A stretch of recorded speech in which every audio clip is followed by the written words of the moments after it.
আর 2-4টে ভালো বেগুন পেলে নিয়ে নিও তো, কটা বেগুনিও বানাবো। হ্যাঁ, উফ, সকাল সকাল বায়নার জাঁতাকলে পড়েছি রে বাবা। এই সাবধানে যেও। জয় ঠাকুর, জয় ঠাকুর। গোপাল দাদা আমাকে বাঁচাও, গোপাল দাদা আমাকে বাঁচাও, আরে, আরে। বাঁচাও গোপাল দাদা, ভোলা যে, আমাকে বাঁচাও। আচ্ছা আগে ভিতরে এসো দেখি।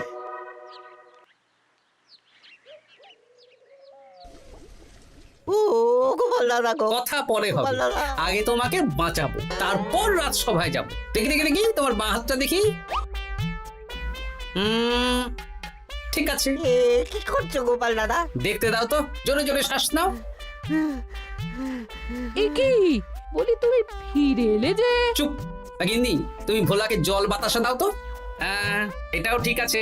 এ সব কি করছো গোপাল দাদা? না, তুমি তো বলছিলে তোমাকে বাঁচাতে, এবার তুমি যদি না মরো তাহলে কি করে বাঁচাবো বলো তো? গোপাল দাদা এই রসিকতা করো না তো। এই নাও, আগে জল বাতাসা খাও, মাথা ঠান্ডা করো, তারপর কি সমস্যা সেটা বলো। হ্যাঁ, সপ্তাহখানেক আগেই ওই একদিন দুপুরে মন্ত্রী মশাই আমার দোকানে এসে হাজির। তারপর তারপর আরে মন্ত্রী মশাই যে হঠাৎ আমার দোকানে পদ ভুলে নাকি? আমি কিভাবে আপনার সেবা করতে পারি? আরে আরে ওরকম ভাবে বলছো কেন? আগে তোমার দোকানের দুটো সেরা মিষ্টি খাওয়াও দেখি, তারপর বলবো। এই নিন খান। এ তো সামান্য রসগোল্লা। এটাই সেরা রসগোল্লা। খেয়ে দেখুন, তারপর বলুন। বাহ বাহ বাহ বাহ। কি স্বাদ, অপূর্ব। এই রসগোল্লা আমার দোকানে রাজভোগ নামে পরিচিত। মহারাজ তো সব উৎসব অনুষ্ঠানে এটাই কিনে নিয়ে যান। আর সেই জন্যই তো তোমার কাছে এসেছি ভোলা। আমার প্রায় 1002 রাজভোগ লাগবে। 1002? এক সপ্তাহ পরে আমার লাগবে। আমার ছোট শালিকার বিয়ে বলে কথা। হয়ে যাবে। আর তার 2000 রাজভোগের দাম কত? আপনি 50 মোহর দেবেন। ঠিক আছে, এই যে এই নাও, 5 মোহর অগ্রিম দিচ্ছি, এটা রাখো। ঠিক এক সপ্তাহ পর সকাল সকাল নিয়ে যাব আর বাকি মোহর দিয়ে যাব। বেশ বেশ, আমি বানিয়ে রাখবো। তারপর এক সপ্তাহ পরে কি হলো? এক সপ্তাহ পর মন্ত্রী মশাই বটা আর ঘটা এলো। এই নিন মন্ত্রী মশাই, এক একটা হাঁড়িতে 100টা করে রাজভোগ রেখেছি। 20টা হাঁড়িতে ভরা আছে। বটা ঘটা, তোরা ঝটপট হাঁড়িগুলো গাড়িতে তোল। আচ্ছা মন্ত্রী মশাই। তোদের খিদে পেয়েছে নাকি? না, বাড়ি থেকে ভাত খেয়েই বেরিয়েছি, এত দূরে যেতে হবে তো। বেশ বেশ বেশ। ভোলা, তুমি তাহলে আমাকে 4টে কচুরি দাও। খুব খিদে পেয়েছে গো। গিন্নি তো গতকালই সকালে চলে গেছে আই বুড়ো ভাত খেতে। তা তো হবেই, ছোট বোন বলে কথা। এই নিন, এই নিন আপনার কচুরি। দাও।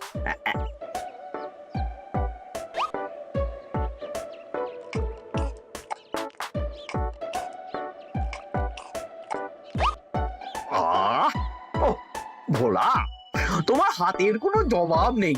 যেমন রাজভোগ তেমনই কচুরি।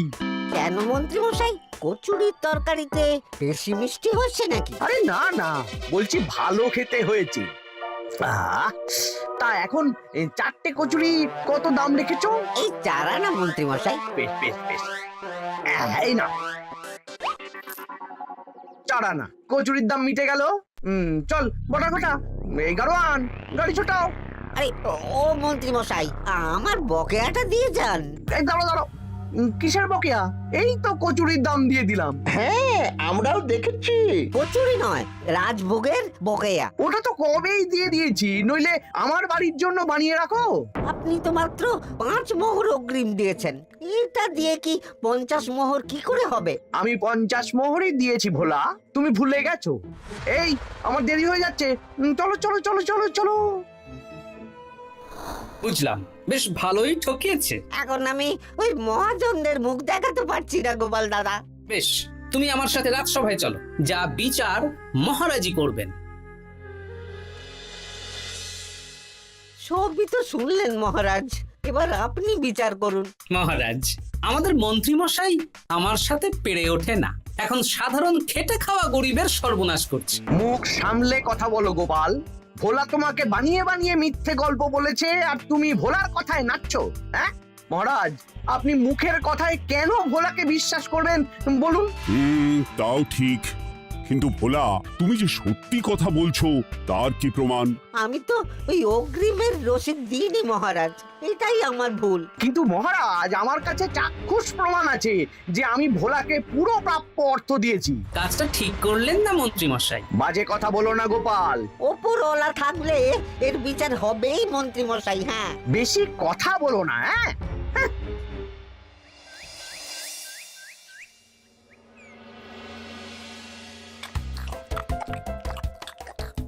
সত্যি দিদা, তুমি এত সুন্দর মোচার চপ বানিয়েছো না? আহ, বেগুনিটাও কি মুচমুচে। বিকেল মানেই তো ভোলার দোকানের সিঙ্গাড়া। ভোলার কথা ভেবে খুব কষ্ট হচ্ছে জানিস। সত্যি দিদা, ভোলা কাকুর দোকানে যদি এত সুস্বাদু মোচার চপ বেগুনি বানাতো তাহলে দোকানে না লোকজন ভরে যেত। দেখি আজই ভোলার সাথে কথা বলবো। ওর 45 মোহর লোকসান হয়ে গেল রে। বলো না বলো, তাহলে তো ঝক্কি করে নিজেকে বানাতে হয় না, মাঝে মাঝে না হয় কিনেই আনবো। বেশ, আমি এক্ষুনি যাচ্ছি ভোলার দোকানে। সবই তো বুঝতে পারছি গোপাল দাদা, কিন্তু আমি তো মোচার চপ বানাতে পারি না। আরে বাবা, সে না হয় তোমাকে আমার গিন্নি শিখিয়ে দেবে। বিকেলে শুধু সিঙ্গাড়া না বেচে এর সাথে বিভিন্ন রকমের চপ, তেলে ভাজাও ভাজো, দেখো লাভ অনেক বাড়বে। হ্যাঁ, ঠিক আছে, তাহলে আজকে আমি ওই দোকান বন্ধ করে মা ঠাকুরনের কাছে যাব রান্না শিখতে। এসো এসো এসো।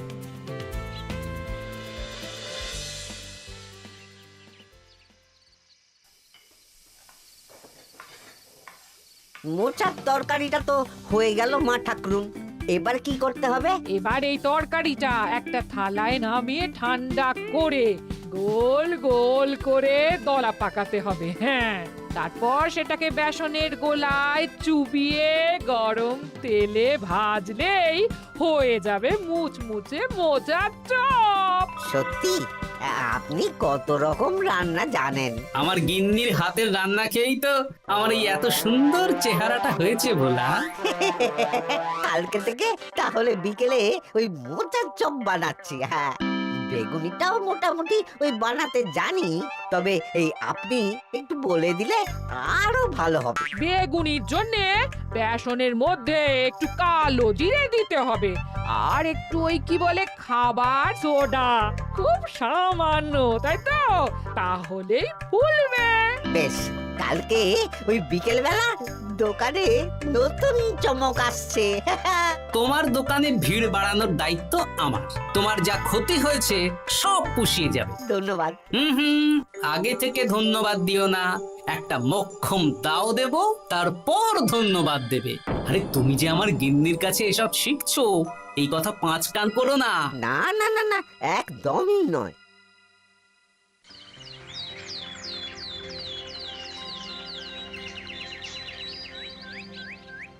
আসুন আসুন, আজকে থেকে আমার দোকানে বিকেলের নতুন চমক, মোচার চপ আর বেগুনি। দেখে যান, চেখে যান, বেগুনি মোচার চপ একবার মুখে পড়লে খাবেন গপাগপ। আসুন আসুন। দাদা, আমাকে 4টে মোচার চপ আর 4টে বেগুনি একটু ঠোঙায় ভরে দেবে? আমি আমি বুড়ো মানুষ, আমাকে 2টো বেগুনি দেবে বাবা। বাড়িতে গিয়ে আমার মুড়ির সাথে মুড়ি দিয়ে খাবো। ভোলার তো ভাগ্য খুলে গেল মন্ত্রী মশাই। বলিস কি? আপনি এত বড় ঠকানোর পরেও ভাগ্য খুলে গেল। ভোলার দোকানে লোক কিলবিল করে আসছে। ভোলা আজকে থেকে বিকেল বেলায় মোচার চপ আর বেগুনি বিক্রি করছে, আর গোপাল ভোলার হয়ে লোক ডাকছে। শুধু কি নামেই কাটছে নাকি সত্যি সত্যি ভালো খেতে? এই তো একজনকে দিয়ে আনিয়েছি, খেয়েই দেখুন। বাহ, সত্যি ভালো খেতে দেখছি। বেশ যত্ন নিয়ে বানিয়েছে মনে হচ্ছে।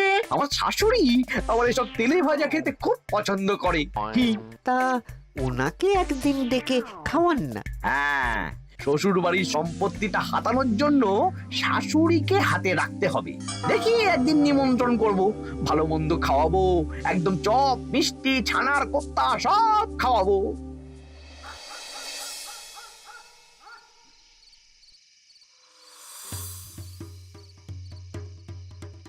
কি হঠাৎ এই সময় সদল বলে? দাদু, তোমার নামে আলোচনা হচ্ছিল রাস্তাঘাটে। আমার নামে আবার কি আলোচনা হচ্ছিল? ওই যে মন্ত্রী মশাই ভোলা কাকাকে ঠকিয়েছে, তারপর তুমি ভোলা ময়রার হয়ে লোকজনকে ডেকে ডেকে মোচার চপ বেগুনি এসব বিক্রি করছো, এই নিয়ে মন্ত্রী মশাইয়ের সাথে বটা কাকা আর ঘটা কাকা আলোচনা করছিল।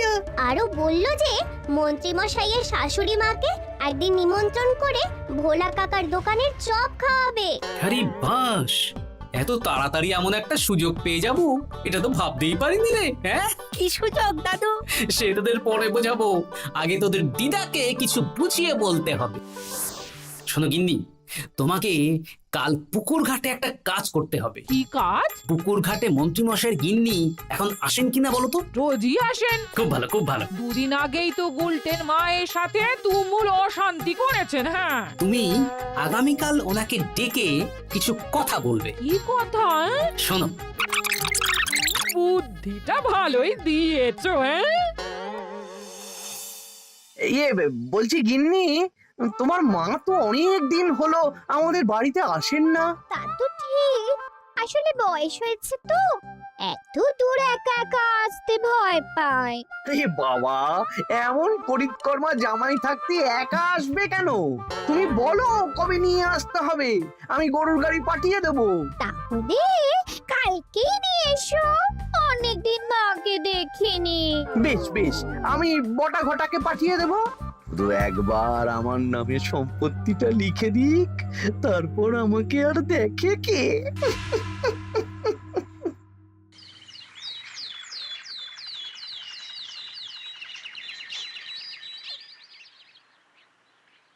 তা গিন্নিমা কেমন আছেন? আজকাল তো আর আমাদের সাথে কথাই বলেন না। কি কথা বলবো ভাই, তোমাদের সাথে তো বললেই ঝগড়া হয়। দেখলে না, কদিন আগে গোলটের মায়ের সাথে ঝগড়া হলো। যা বলেছেন, দোষটা গুলটেন মায়েরই ছিল, সামান্য ব্যাপার নিয়ে ঝামেলা করলো। তা তোমার কি খবর গো, সবকিছু ভালো তো? হ্যাঁ হ্যাঁ হ্যাঁ, এখন আরো ভালো হয়ে গেছে। হ্যাঁ, কর্তা একটু বেশি রোজগার করছে, এই আর কি। মানে তোমার কর্তার একার বেতন বেড়েছে নাকি? না না না না, বেতনে কি আছে, কিন্তু এখন তো বিকেল বেলা ভোলা ময়রার দোকানে বসে মোচার চপ আর বেগুনি বিক্রি করতে সাহায্য করছে, তাই ভোলা ময়রা ওকে একটু ভালোই পয়সা দিচ্ছে। ও, তা কেমন বানাচ্ছে মোচার চপ বেগুনি? পুরো অমৃত। কালকে ব্যবসা শুরু করেছে, আজকেই কৃষ্ণনগরের সবার মুখে মুখে ছড়িয়ে গেছে। তাই বুঝি? আমার মায়েরও না তেলে ভাজা খেতে খুব পছন্দ। তাহলে আর দেরি কেন, আজকেই খাওয়ান, স্বাদ যেন মুখে লেগে থাকবে। ঘি গরম মশলা দিয়ে বানানো। বেশ বেশ। কি গো গিন্নি, কথা হয়েছে? হ্যাঁ হ্যাঁ হ্যাঁ, মন্ত্রী গিন্নির কানে যা কুসমন্ত দেয়ার দিয়ে দিয়েছি। সবচেয়ে মজার ব্যাপার কি জানো? কি? মন্ত্রী মশাইয়ের শাশুড়ি মা আজকেই আসছেন। হ্যাঁ, ব্যাস, তাহলে আজকেই তো মজা জমবে। তুমি তাহলে চটপট খাবারটা খেয়ে নাও। হ্যাঁ, তারপর আমাকে আবার ভোলার দোকানে যেতে হবে। হ্যাঁ, মন্ত্রী মশাইয়ের উচিত শিক্ষা হওয়া দরকার। একটা সাধারণ খেটে খাওয়া মানুষের এত বড় সর্বনাশ করলো। কি বলা, কি করছো? এই তো বিকেলের ব্যবস্থাই করছি, মোচার চপের সব কাজ শেষ, এখন ওই বেগুন কাটছি। শোনো, তোমার সাথে একটা গোপন কথা আছে।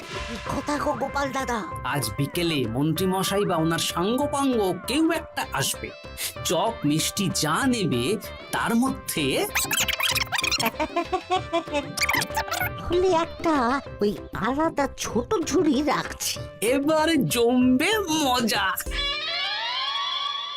আসুন দাদা আসুন, সেরার সেরা মোচার চপ, দুর্দান্ত স্বাদ। ভোলার দোকানের চপের কাছে বাকি সবাই বাদ। দাদা আমাকে 6টা মোচা চপ দেবেন দেখি, দক্ষিণ গ্রাম থেকে আসছি। বাবা বাবা বাবা, এক দুদিনেই আমার দোকানের নাম দিকে দিকে পৌঁছে গেছে। তার বলতে আসুন দাদা আসুন দিদি, আসুন সবাই মিলে চপ বেগুনি মিষ্টি খান, চিবিয়ে কামড়ে গিলে। ওই তো মন্ত্রী মশাই নিজেই আসছেন। কিরে ভোলা, দোকানে নতুন কর্মচারী রেখেছিস নাকি? বাজে কথা বলবেন না মন্ত্রী মশাই, কোনো কাজই ছোট নয়। যাকে যাক, বেশি কথা না বাড়িয়ে আমাকে 6টা মোচার চপ, 6টা বেগুনি আর 12টা রসগোল্লা দে তো। আরে বা বিনামূল্যে দিতে পারবো না। আরে না না, পয়সা এনেছি। মোট কত হয়েছে বল? 1 মোহর 7 আনা। এই নে, ধর ধর। আপনি বসুন, একদম গরম ভেজে দিচ্ছি। বেশ বেশ, তাই দে। আমি ওই দোকানের ভেতর থেকে রসগোল্লাগুলো আনছি। এই নিন মন্ত্রী মশাই রসগোল্লা। এই তো চপ বেগুনিও ওই লাল হয়ে গেছে, একদম গরম গরম ঠোঙায় ভরে দিচ্ছি। বাড়ি গিয়ে জমিয়ে খাওয়া দাওয়া হবে। সবাই আসুন, দেখুন এই দোকানে রাজ্যের মন্ত্রীও কিনছেন। আসুন আসুন।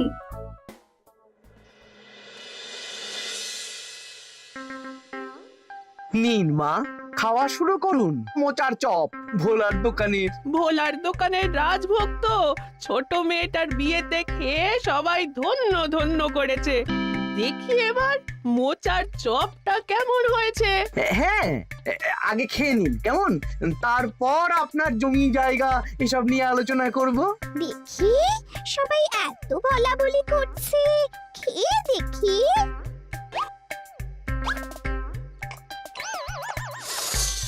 ওরে বাবারে, ওরে বাবারে, কি ঝাল রে! ও মা গো, কি ঝাল গো! চলে গেল চলে গেল চলে গেল চলে গেল! সেই আগুন জ্বলছে। ওরে বাবারে, কি ঝাল রে! ও মা, কি ঝাল দেখি তো। ঝাল!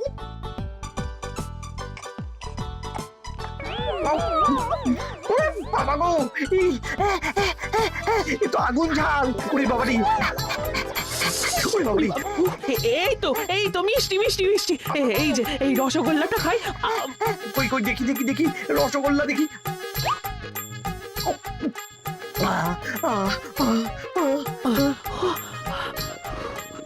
কি রে, এই পেটটা গুড়গুড় করছে কেন রে? ওরে বাবা রে, এবার তো মনে হচ্ছে ছুটতে হবে রে। ও জামাই, তুমি কি এনেছো গো? ওরে বাবারি, আমারও তো পেটটা গুড়গুড় করছে, আমাকেও এক্ষুনি কল ঘরে যেতে হবে। ও আগে আমি আমি আগে যাব। ওরে বাবা গো, এক্ষুনি হয়ে যাবে।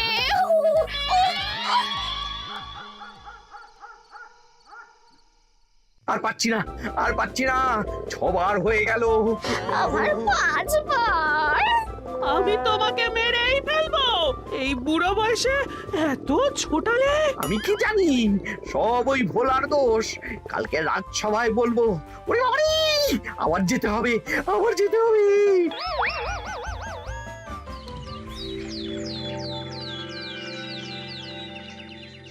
আমি নির্দোষ মহারাজ, আমি নির্দোষ। মন্ত্রী মশাই এসব বানিয়ে বানিয়ে বলছেন। হ্যাঁ, ভোলার দোকানের সবাই সুখ্যাতি করছে, শুধু মন্ত্রী মশাই আর ওনার পরিবারই নিন্দা করছে। বিশ্বাস না হলে কাল যারা যারা ভোলার দোকান থেকে চপ বেগুনি মিষ্টি কিনেছে তাদেরকে ডাকা হোক। হ্যাঁ, ডাকা হোক। আমার তো কোনো অসুবিধে হয়নি মহারাজ। দারুণ স্বাদ, দারুণ। আজকে ভাবছি আবার কিনবো। আমি তো দক্ষিণ গ্রাম থেকে এসে নিয়ে গেছি, জমিয়ে মুড়ি দিয়ে খেয়েওছি, কোনো ঝাল ছিল না। এ কি মন্ত্রী, তাহলে সবাই এক কথা বলছে আর তুমি আরেক কথা বলছো? এবার বুঝতে পারছেন তো মহারাজ, মন্ত্রীমশাই এইভাবেই লোককে মিথ্যে কথার জালে ফাঁসায়। ভোলার ৪৫ মোহর এখনো দেয়নি, এখন ভোলার ব্যবসা দেখে হিংসে করছে। না না না না না, আমাদের চপে সত্যি ঝাল ছিল, আর রসগোল্লা খাওয়ার পরে পেট খারাপ শুরু হয়ে গেল। তাহলে নিশ্চয়ই মন্ত্রীমশাই নিজেই উল্টোপাল্টা মিশিয়েছেন। এই সেনাপতি আর প্রহরী, তোমরা এক্ষুনি মন্ত্রীকে বন্দি করো আর কারাগারে ভরে দাও। ও মহারাজ, আমি মানছি আমি ভোলাকে ৪৫ মোহর না দিয়ে ঠকিয়েছি, কিন্তু আমি এসব কিছু চপে মিষ্টিতে মেশাইনি। আমাকে কারাগারে ভরবেন না। এই তো নিজের মুখেই স্বীকার করে নিয়েছেন। আসলে মন্ত্রীমশাইকে দিয়ে এই একটা সত্যি বলানোর জন্য ভোলা আর আমি মিথ্যে বলেছি মহারাজ। চপে লঙ্কা আর রসগোল্লায় জোলাপ মিশিয়ে দেওয়া হয়েছিল আমারই বুদ্ধিতে। নয়, হ্যাঁ। আমি তোমাকে ছাড়বো না। কারাগার থেকে মুক্তি পেলে তো ধরবেন, তারপর ছাড়বেন কি ছাড়বেন না দেখা যাবে।